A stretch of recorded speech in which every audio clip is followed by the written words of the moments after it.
الو، شلونك شريك؟ لك قال بكره حيطلع الدولار طلعه مرتبه. روح لحق حالك اشتري على السريع. قلت لك كان متاكد انا اخباري كلها من فوق. A few moments later. هام وعاجل. وردنا الان منذ قليل تسجيل الدولار ادنى مستوى سجله منذ 100 سنه. تعيشوا وتاكلوا غيره.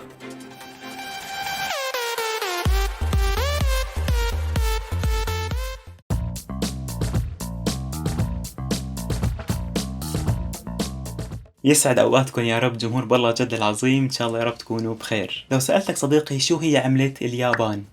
طب عملة البرازيل، عمان، البحرين، على حسب توقعي رح يكون في وحدة من العملات او اكثر ما حتكون عرفتون، بس لما اسألك شو هي عملة امريكا فانا متأكد انك حفظانها اكثر من اسمك، وهي اذا ما كنت بتعرف سعر صرفها لليوم. ايه نعم، الدولار الامريكي. قبل لا نغوص بالحلقة أصدقائي لا تنسوا تدعمونا باللايك للفيديو، تشتركوا بالقناة وتفعلوا جرس التنبيهات لأنه هذا الشي بيسعدنا وبيساعدنا لنستمر معكم. الدولار الأمريكي أو الأخضر مثل ما البعض بحب يسميه وأنا منهم، هي العملة اللي تربعت على عرش الاقتصاد العالمي وسيطرت على جيوب الدول وحتى جيوبنا، ومشان هيك هي ملكة العملات وأقواها. بس طبعا ما وصلت لهاللقب بين يوم وليلة، من عملة ما بتسوى شي لعملة تصدرت السوق العالمي بكذبة صغيرة، أو عفوا بخدعة ولا كل الخدع. لحتى نعرف القصة وما فيها لازم أحكي لكم حكاية خفيفة لطيفة كلها أكشن وتشويق. أكشن كوكب الإثارة والغموض. بس قبل الحكاية جدير بالذكر انه الدولار الامريكي طلع لأول مرة ما كان على فئات ورقية مثل هلا، بالعكس كان من 3 فئات غريبة. اول فئة من الذهب كان اغلاهم، ومن بعدها الفضة، واخر شي النحاس. بكفي هيك. حكايتنا رح تحكي شلون هالورقة طلعت من القاع لوقت ما تربعت على العرش وبلطت. عنوان حكايتنا نيكسون والدولار. منوهكم احبائي الاباء والامهات انه نحن ما بنرجح ابدا تحكوا الحكايه لاولادكم قبل النوم، والا احتمال تكون رده فعلهم.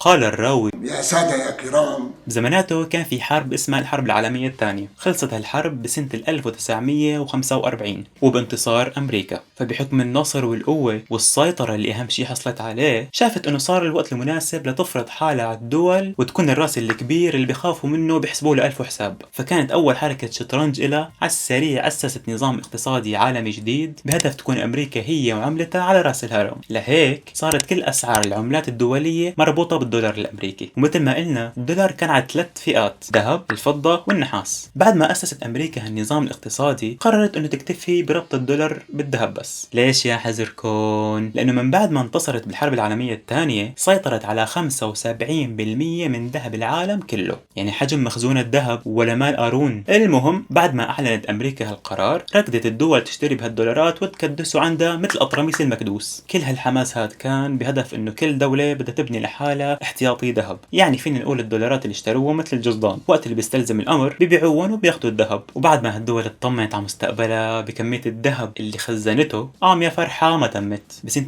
1956 قامت حرب بين امريكا والفيتنام. طبعا مثل ما بتعرفوا كل ساعه حرب وبتكلف ملايين وقدرها، وبخلال فتره الحرب لحتى تضل امريكا عم تهاجم وما تخسر كانت عم تدفع وتصرف بهالدولارات بالهبل، وهذا معناته مخزون الذهب عم ينصرف معه بنفس السرعه. ومع ذلك كملت امريكا عم تصرف اكثر واكثر لوقت ما قرب مخزون هالذهب يودع المونديال ويدبك بزاويه الملعب. هون امريكا حست حالها بخطر، اذا ما في مصاري رح يتبهدلوا ويخسروا الحرب، ومخزون الذهب اللي مخليها صامده قدام خصمها عم يخلص. لذلك هون نط الرئيس الامريكي ريتشارد نيكسون بطل حكايتنا ليطبق الخدعه الممنهجه. الخدعه بلشت من لما قرر الرئيس نيكسون انه يكمل عمليه طباعه اوراق الدولار وتتداول بين الناس مثل العاده، بس الفرق انه الورقه اللي صارت بين ايدين هالبشر صارت مجرد ورقه ما لا اي علاقه بالذهب، لا من قريب ولا من بعيد. ليش؟ لانه كان الرئيس نيكسون وبشكل سري لاغي قرار ربط الدولار بالذهب. ضلت هالكذبه ماشيه على الكل ولا حدا حاسس لسنه 1971. بهالسنه شاف الرئيس الفرنسي بهداك الوقت شارل ديغول انه صار الوقت يعني ليبيع الدولارات اللي كدسها ويبدلهم بالذهب. راح لعند الرئيس الامريكي ريتشارد نيكسون وهو كله ثقه وتفاؤل. انا جيت. قال له: والله يا شريك صار الوضع صعب عنا ومصاريف واجارات واقساط وهيك، فبدي ابيع الدولارات واخذ ذهباتي واتيسر. وهون صديقنا ريتشارد نيكسون ما قصر، اعطاها وضعيه اعمل نفسك ميت واللي فات مات.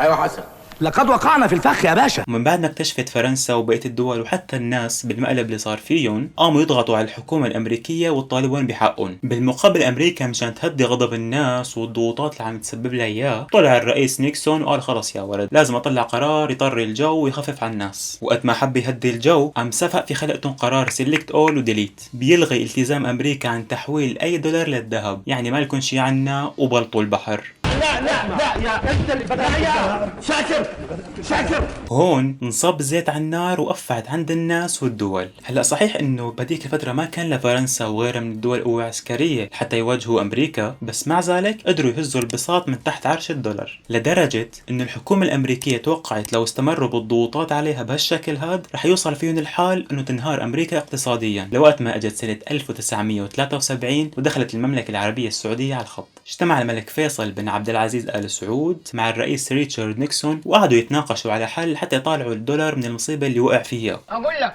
قول لي. هدول مساكين مساكين سيادتك. يلا طلع. فلقوا الحل الجذري للمشكلة انه لازم يرجع الدولار الامريكي ينربط بشيء قيمته كبيرة، يعني مثل قيمة الذهب. لذلك ومن بعدها اتفقوا انه ينربط الدولار الامريكي بالنفط السعودي، بس طبعا مو ببلاش، كان مقابل حماية امريكا العسكرية للسعودية. وبالفعل بعد ما صارت ورقة الدولار بتعادل براميل النفط، بتكون نفذت امريكا من كابوس الانهيار من جهة، ومن جهة تانية بتكون هدت غضب الدول والناس اللي خلتهم يرجعوا يطمنوا انه الورق اللي بين ايديهم رجعت تسوى نفس القيمة على ايام الذهب. لذلك من وقتها أطلقوا على النفط السعودي لقب الذهب الأسود. وهلا أصدقائي صار وقت فقرة معلومة على طاير.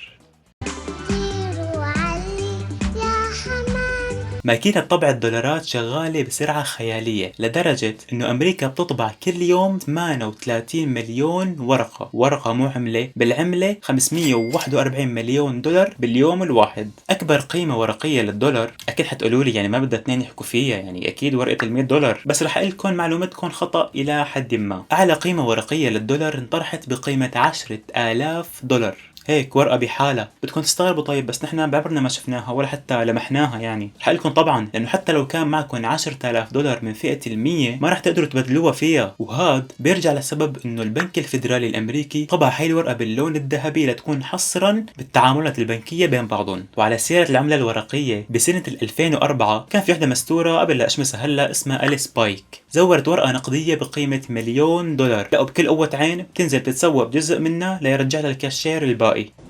لا واثقة من نفسيها مش واخد بالك. المهم طقت فيها الشرطة ولقوا عندها 3 اوراق تانيات بقيمة $1,000,000. عملة السنت الواحد بتكلف طباعته أكثر من قيمته الحقيقية، بحيث تكلفة طباعة كل واحد سنت 2.4 سنت. كيف وفيت معهم ما بعرف. قديش مليان أوراق دولار بهالحياة؟ بس مع ذلك طلعت هالفئة الملموسة من الدولارات ما بتشكل أكثر من 8%، أما ال 92% هي القيم المالية الموجودة بالبنوك. أخيرا وليس آخرا بنكون وصلنا لسؤال الحلقة. صديقي المشاهد، بأول حلقة سألتكم عن عملات 4 دول، كم وحدة عرفت منهم؟ وهل أنت متابع لسعر الدولار أو مانك مهتم بالأساس؟ عم ننتظر إجاباتكم بخانة التعليقات أسفل الفيديو، وبالمرة اكتبوا لنا شو المواضيع اللي بتحبوا نحكي عنها بالحلقات الجاي. لهون أصدقائي بنكون وصلنا معكم لنهاية الحلقة، نتمنى نكون نورناكم معلومات والله جدية. إذا عجبتكم الحلقة لا تنسوا تدعمونا باللايك وتشتركوا بالقناة وتفعلوا جرس التنبيهات لتوصلكم حلقاتنا أول بأول، وبالمرة تنشروا الحلقة بين أحبابكم. لقائنا بتجدد الحلقة الجاي، مع السلامة.